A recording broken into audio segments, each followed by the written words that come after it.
Annoncé sur le départ lors de la fin du mercato, Jordi Alba est revenu sur cet épisode et a fait une grande annonce. Durant la fin du mercato, Jordi Alba était annoncé sur le départ du FC Barcelone alors que l'Inter Milan avait fait part de son intérêt. Présent à un événement Adidas, l'international espagnol est revenu sur l'intérêt des Nerazzurri. L'offre de l'Inter ? Non, ça ne me dérange pas, la situation est ce qu'elle est. Au final, je suis une personne qui aime parler ouvertement des choses. Comment je me sens ?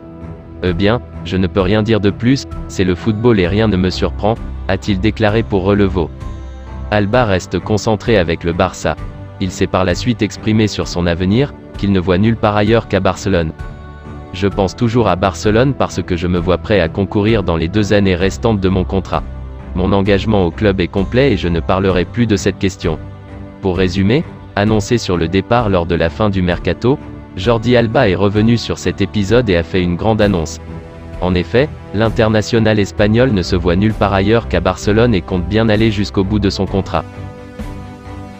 Le Barça va mieux sportivement et économiquement en ce début de saison. Après le mercato estival, la nouvelle limite salariale de l'effectif du club catalan est passée de -144 millions d'euros à 656 millions d'euros. Depuis que le contrôle économique existe en Liga, c'est la première fois qu'une telle remontée arrive. Le président de Barcelone Joan Laporta a réussi ce coup de maître cet été, en activant plusieurs leviers économiques, permettant une importante rentrée d'argent dans les caisses du Barça, et permettant aux recrues du club catalan d'être inscrites pour pouvoir jouer en Liga. Les Blaugrana ont également réussi à se séparer de nombreux joueurs cet été, Dest, Aubameyang, Pjanic, Braithwaite, Umtiti, Coutinho, permettant d'alléger grandement la masse salariale du club. C'est ce qui explique en partie ce bond spectaculaire. Le Real juste devant le Barça. Selon un graphique publié par Relevo, le Real Madrid est en tête du classement des limites salariales de la Liga avec 683 millions d'euros, talonné par le Barça désormais à 656 millions d'euros, après le mercato estival. Aux 2 dernières places, on retrouve Elche, 42,6 millions d'euros, et Gérone, 42,7 millions d'euros.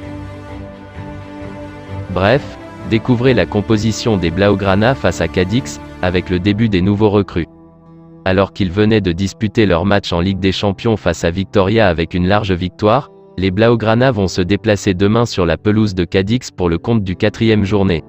Pour cette rencontre, Héctor Bellerin et Marcos Alonso sont bien présents dans le groupe de Xavi pour le déplacement à Cadix demain après-midi. Demain, le FC Barcelone se rendra sur la pelouse de Cadix pour provisoirement prendre la tête de la Liga en attendant le match de dimanche du Real Madrid. Et pour ce déplacement, Xavi peut compter sur ses 2 nouvelles recrues, Héctor Bellerin et Marcos Alonso. En revanche, Sergi Roberto est absent. Merci d'avoir regardé cette vidéo, et surtout n'hésitez pas de me laisser une pouce bleu si la vidéo vous a plu, et de vous abonner sur la chaîne si ce n'est pas encore fait. Portez-vous bien et que la paix soit sur vous.